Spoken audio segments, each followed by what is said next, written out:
Halo teman-teman para sahabat petani kelapa sawit. Nah, di video kita yang kali ini kita membahas tentang kebun kelapa sawit yang dicampur dengan tanaman ubi seperti ini. Nah, jadi di sini saya akan membuktikan dan menunjukkan sesuatu yang katanya tanaman ini bisa mengganggu pertumbuhan tanaman kelapa sawit ini. Nah, nanti akan kita buktikan dan kita perlihatkan supaya sama-sama bisa melihat seperti apa buruknya dan sejelek apa tanaman ini untuk tanaman kelapa sawit kita jika tanaman ini dicampur dengan tanaman kelapa sawit. Nah, ini berbeda daerah, berbeda cara ya. Kalau di tempat saya ya, ini di Kalimantan ya. Kenapa kita selalu menanam ubi di gawangan tanaman kelapa sawit? Nah, ini sangat berfungsi secara tidak langsung. Ini untuk penangkal hama. Ya, kenapa saya katakan penangkal? Nah, terkadang tanaman kita itu sering diganggu yang namanya hama babi. Ya, babi ya, itu boleh dikatakan hama ya. Cuma di sini babi ternak ya, beda dengan di daerah lainnya ada babi hutan. Kalau di sini sudah tidak ada lagi babi liar itu. Nah, jadi ketika babi ternak itu menghampiri lahan kita, kebun kita maksudnya, mereka itu mendapat makanan. Nah, karena mereka itu kenyang ya, karena adanya ubi ini tadi, sehingga mereka tidak mengganggu tanaman kita. Yang pertama. Yang kedua, bagi hama tikus. Nah, jadi yang namanya tikus itu ada di mana-mana. Sampai masa usia 10 tahun pun tikus itu malah semakin banyak ya. Ya, yang kita jaga itu di masa usia masih kecil ya. Karena tikus itu tidak ada makanan sehingga menggigit pangkal pohon tanaman itu. Ya, karena dia tidak ada makanan.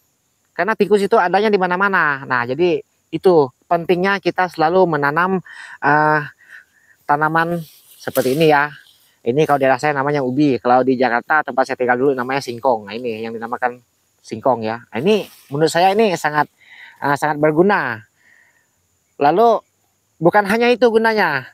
Ya, tapi kalau dijelaskan di video ini terlalu panjang ya. Ini karena pucuk ubi ini sangat banyak manfaatnya. Selain untuk dimakan manusia juga, untuk sayur ya, untuk hewan juga. Ini banyak manfaatnya. Ya, sehingga kita selalu menanam tanaman yang sejenis ini tadi ya, ubi alias singkong. Nah, jadi yuk kita lihat dan kita buktikan sama-sama supaya kita bisa sama-sama melihat seperti apa efeknya dan apa kejelekan tanaman ubi ini, sehingga orang biasanya membenci ya tanaman ubi ini yang tumbuh di tanaman kelapa sawit kita. Oke, yuk kita lihat.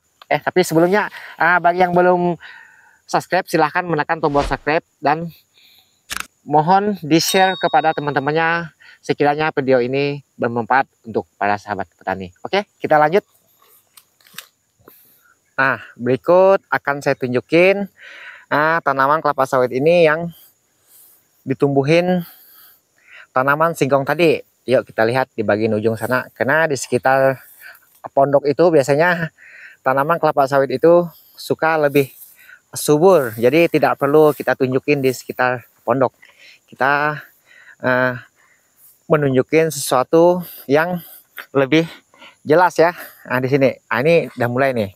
Tuh, teman-teman bisa melihat betapa banyaknya pucuk singkong di situ ya.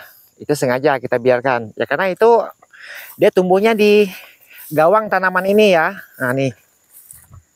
Teman-teman bisa melihat di situ tadi kental ya pucuk singkongnya. Nah, ini buah sawitnya ya. Nah, aman-aman saja kalau menurut saya ya. Sawit ini bisa berbuah. Ya, subur sawitnya pun ya seusia 3 tahun ya. Ini pas usia 3 tahun ya. Saya rasa wajar-wajar saja ya seperti ini ya. Nah, ini apa adanya ya. Menurut saya daun tanaman ini ya lumayan mantap lah ya. Sekelas petani biasa. Ya, teman-teman bisa melihat ya, setiap gawangan itu selalu ada ya tanaman singkong tadi. asalkan kita menanamnya itu tidak berlebihan. Yang kita tanam itu di bagian gawangan ya, jangan di pangkal pohon tanaman sawit ini ya. Kalaupun dia di pangkal pohon ini tentu mengganggu. Nah, itu menurut saya ya. Pupuk kita pun nanti bisa terganggu. Ya kalau di sekitar gawangannya ya saya rasa aman-aman saja. Nah, teman-teman bisa lihat tuh di bagian jurang sana ya. Itu kental tuh, pucuk singkong semua itu. Itu sengaja saya biarkan ya. Nah, yuk kita lihat di bagian yang sudah kita tebas tadi. Kebetulan hari ini kita sedang melakukan kegiatan menebas ya, menebas bagian semak-semak yang tebalnya ya. Ya, sekaligus kita merapikan tanaman singkong ini tadi. Ayo kita lihat yang ini. Nah nih, teman-teman bisa lihat. Nah, ini aman nih buah ini. Ya, aman, tidak ada gigitan. Ini keuntungan kita memiliki tanaman singkong tadi. Jadi buah tanaman ini tidak tergigit ya, tidak tergigit dari hama tikus tadi. Nah, itu keuntungan yang pertama ya. Nah, selain itu tanaman ini bisa untuk pakan ternak kita ya. Nah, sekaligus bisa untuk sayur juga pucuknya ya. Nah, nih teman-teman bisa melihat. Tuh. Bagus nih buahnya, tidak ada yang gigit. Ya. Sebentar lagi kita panen nih. Ini pas 3 tahun nih sampai hari ini tanaman ini ya. Nah, yuk kita lihat lagi biar supaya lebih jelas ya. Nah, tuh berbuah semua nih tanaman ini. Nih. Tuh. Tidak ada sedikit pun bekas gigitan. Biasanya tuh selalu ada yang menggigit-gigit buah itu ya. Ada bekas-bekasnya biasanya ya. Nah, itu tadi karena adanya tanaman singkong tadi. Jadi mereka tidak langsung menggigit buah sawit ini ya, buah kelapa sawit ini maksudnya. Nah, tuh utuh ini. Utuh ya. Ya kalau dibilang tanaman itu mengganggu pupuk, yaitu mungkin karena mereka tidak pernah merawat kebunnya ya. Itu jangankan pohon singkong, rumput aja bisa mengganggu pupuk kita ya kalau memang tidak dirawat ya. Nah, itu logikanya kalau menurut saya ya. Tuh buah lagi, buah semua itu aman buahnya, bersih-bersih ya. Nah, nih gampang melihatnya, ini sudah kita bersihkan tadi. Tuh utuh itu buah ya.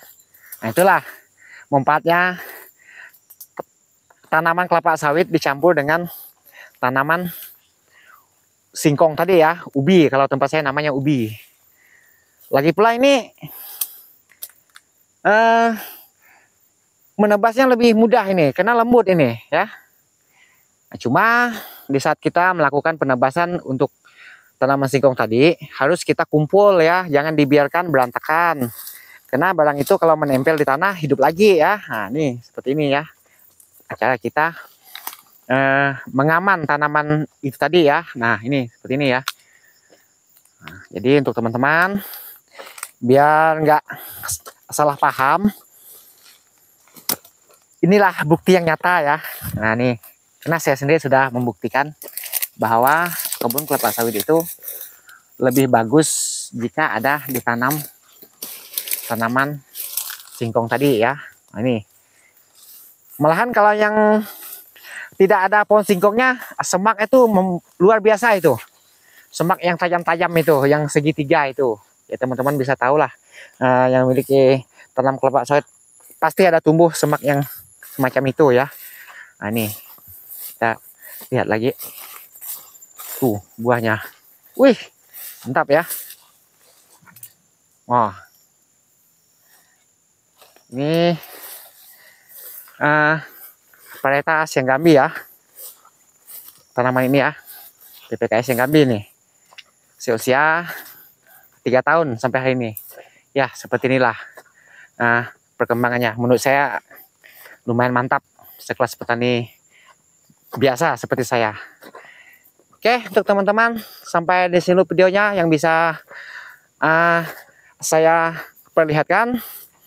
Semoga teman-teman bisa memahami dari isi video ini. Semoga tidak ada yang salah paham lagi ya tentang tanaman ubi tadi, ubi singkong ya. Nah, jadi untuk teman-teman, jika sudah terlanjur menanam ubi singkong, ya biarkan saja ya, tidak ada masalah. Ya ternyata barang ini tidak mengganggu tanaman ini. Nanti ketika sudah besar pun tanaman itu bisa hilang sendiri, karena dia tidak bisa hidup di tempat yang lindung ya, harus di tempat yang panas. Nah itu kelebihan dia bisa mati sendiri. Jadi kita akhiri sampai di sini dulu videonya. Terima kasih yang sudah menonton video ini sampai selesai. Sukses untuk para sahabat petani mandiri.